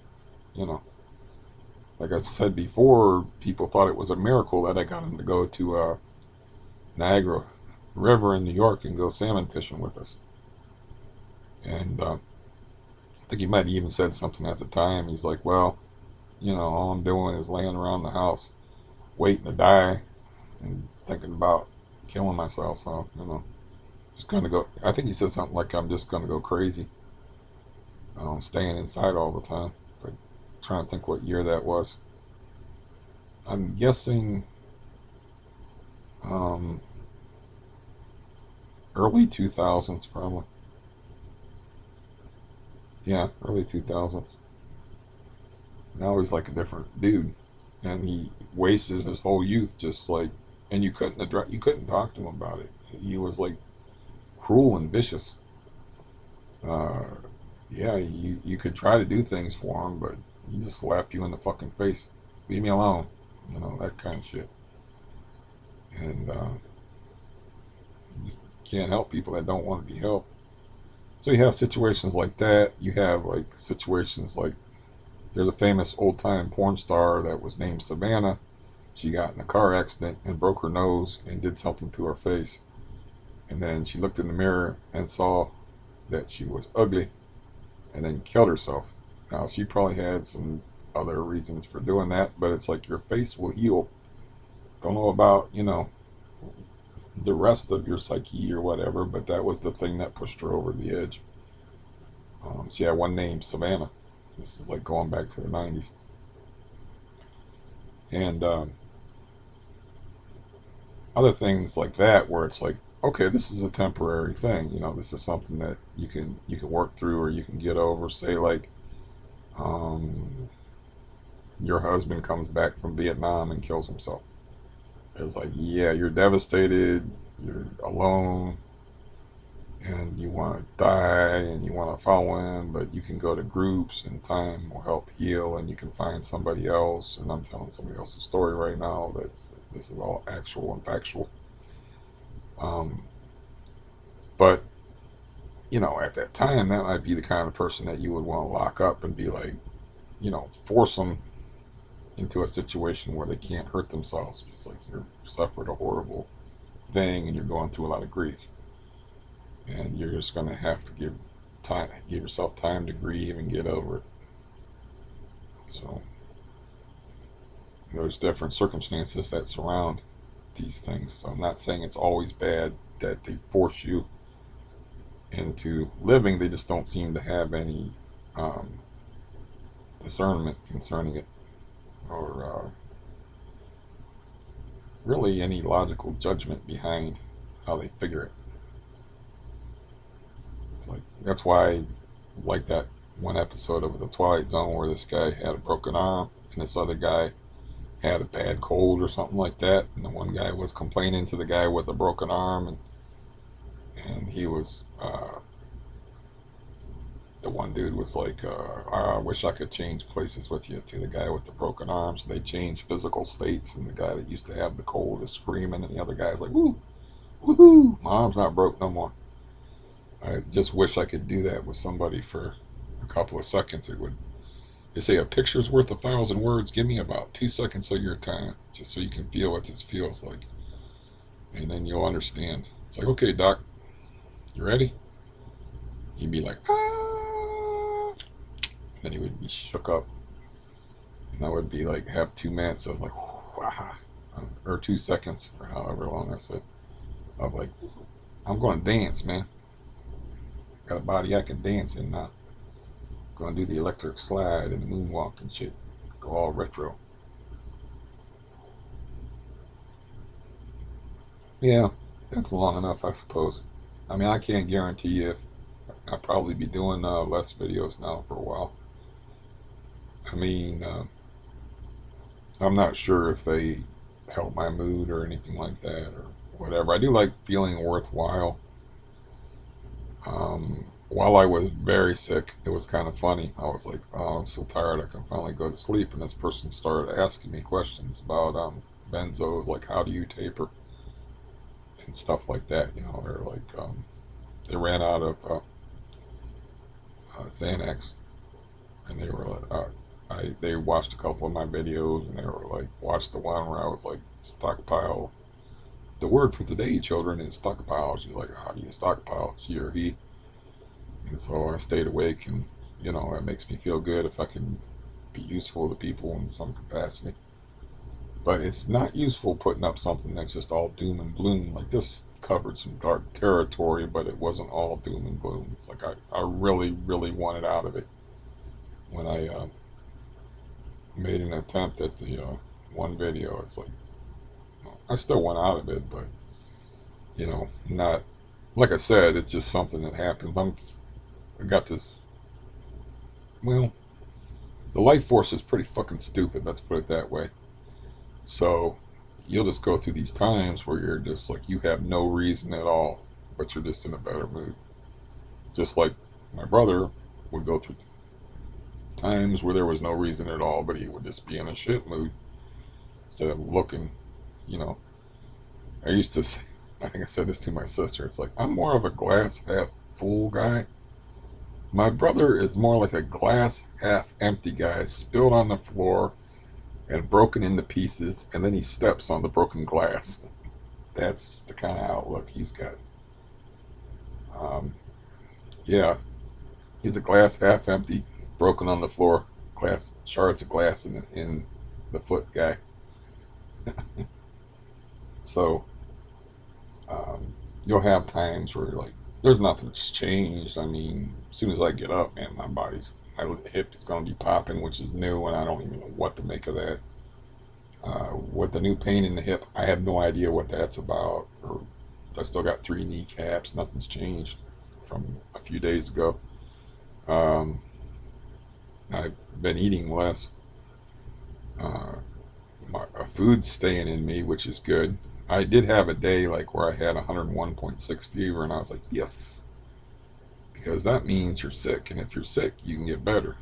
It means you're like maybe I have a virus thing that's making me do the soft serve routine. Maybe I got a virus or a bacteria or ate some bad food, and I just got a slow metabolism, so I got some mild food poisoning. Because you get these, sometimes you'll get these frozen dinners or sandwiches. You'll be like, this is good chicken. It happened to me like earlier today. And I had like a chicken salad sandwich that was in a weird container. And I was like, this is good. You know, it's like, oh, I always, whenever on food day, if I have a chicken salad sandwich in there, it's like chicken salad agrees with my stomach. I like it, but I got a little piece of chicken in there that just didn't quite taste right. And I was like, well, maybe that's one of them really dark pieces of chicken that kind of tastes funky. That's like the last little bit right before the tendon attaches to the bottom part of the leg of the chicken. Or maybe a bit of the cob. What's that called? The thing on the rooster's head? Cindy would know. The thing on the rooster's head. I think it's called a cockscomb. Yeah, the cockscomb. They threw in a piece of cockscomb by mistake, and I'm eating cockscomb. Now that sounds gross. But yeah, it's like so maybe I ate a piece of bad food. I don't know. All I know was I had a solid week to 10 days of like not eating anything much at all, and just worrying about having to clean myself up like a baby. And it's like I'm pretty sure I got an extra box of diapers somewhere in the closet or behind the couch out there. But if I don't, I may have a problem. And yeah, there's always those pills, but those pills weren't even working for me. Like the actual genuine Imodium AD pills, like that was just slowing things down a little bit. It's like I'm like, what the fuck is wrong with me? And then, like I said, I had 101.6 fever, and I was like, oh, I got some kind of that. Always take that as a good thing whenever I'm messed up, because it means there's a reason for you being messed up. You just ain't randomly messed up because your disease is in some new stage where it's fucking with you with some new fresh horror. But yeah, with my heart acting the way it is, I don't know how far to push that. And then God, walking just with a walker like back and forth trying to get my heart rate up. Yeah, that's going to be fun. Just to be, I don't know if my heart shoots up in spikes like that. I don't know why it does that. It might be just like the intense pain. Maybe pain does that to you. I don't know. I have a lot of metoprolol to knock my pulse down. If I took my pulse now, I'm guessing it'd be like 90, somewhere between 88 and 92. I've never learned how to set this watch yet. I only know how to take my pulse with it, but it only costs $22, so the smartwatch paid off. It's not another thing. Like I have these grand plans of like getting that GoPro camera up and running, and just never don't have the wherewithal to do it. It's like it hurts to move. And then I bought more football cards. Right now it's saying my pulse is real low, but sometimes it reads wrong. See, it's shooting back up. It started out at like 72, and now it's all the way up to 80, 81, 82, 84. Action shot. I don't even know if you can see that.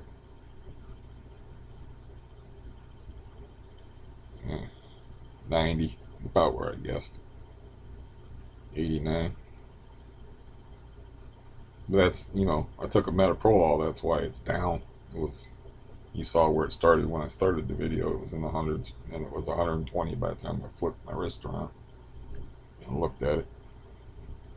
See, it's starting out again in the low 70s, so maybe now it's in the 60s. Yeah, you lying. That would mean I would have like arrhythmia. If your heart rate goes from like 90 to 60 like in a couple of seconds, and I don't have arrhythmia. But I gotta think about this shit all the time, if you can imagine that. You folks with generalized anxiety. Like at any time I could be in the hospital and going through humiliation and torture.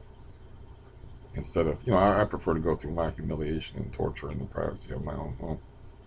Yeah, my pulse is steady. It's just this watch is not reading very well. Therefore, I shall cast thee out.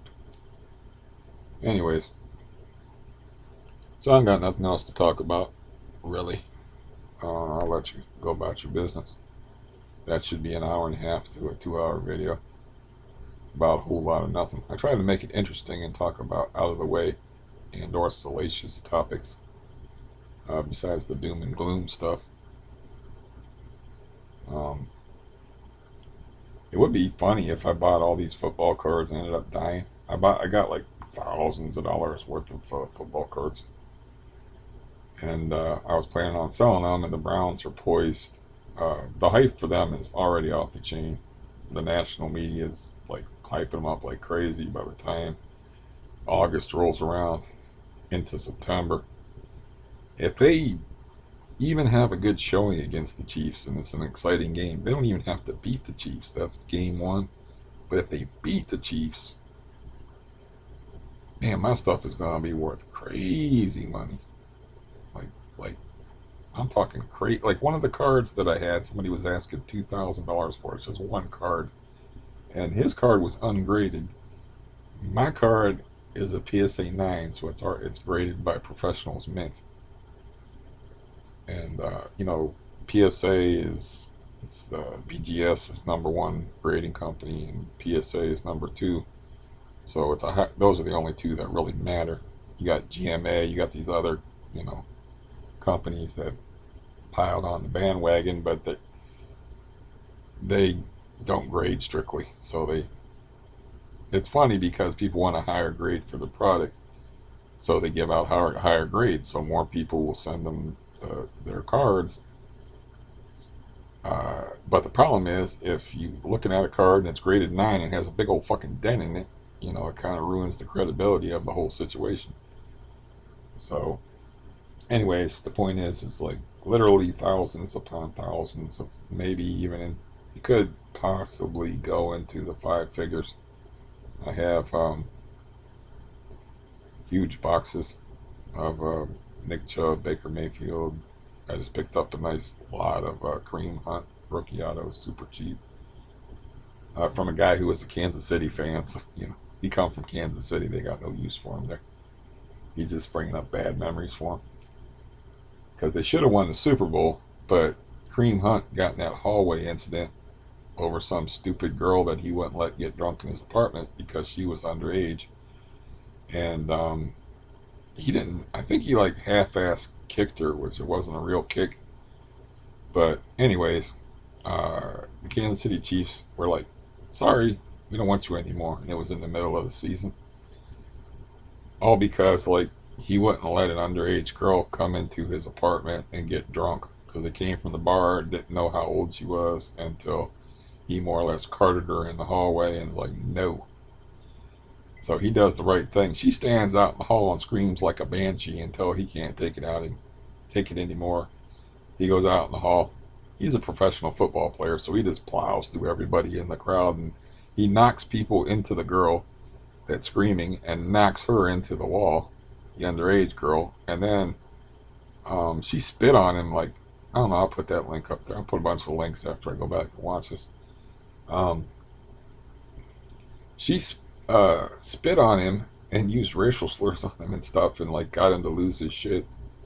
And there was his friends were trying to pull him back, but this guy's uh, job is actually stopping people from pulling him back and stopping people from bringing him to the ground and plowing through crowds of people. So he just plows through this whole crowd of people and knocks somebody into her. She knocks into the wall, and then he half-ass kicks her, and they made a big deal about it. And I'm like, that guy he should have sent somebody else. He was intoxicated, clearly. He should have sent somebody else, or no, he should have called the police, but he didn't have that instinct. He was out with an underage girl. He didn't want that publicity. He thought he could handle the situation himself. He made it much worse. So that cost Kansas City a trip to the Super Bowl because Tom Brady and the Patriots, I believe, edged them going to the Super Bowl that year. And I think if they had Kareem Hunt, who was a top running back on that team at that time, that would have made the difference in the game. So Kansas City fans ain't got no love for the memory of Kareem Hunt because he's just as good. He's just not better than Nick Chubb. Anyways, yeah, so that would be funny if I like died and then left all those football cards to my brother. My brother don't know anything about him and has no ambition to do anything to sell them. I wonder what he would do with them. You probably let them sit in a box until their value depreciated.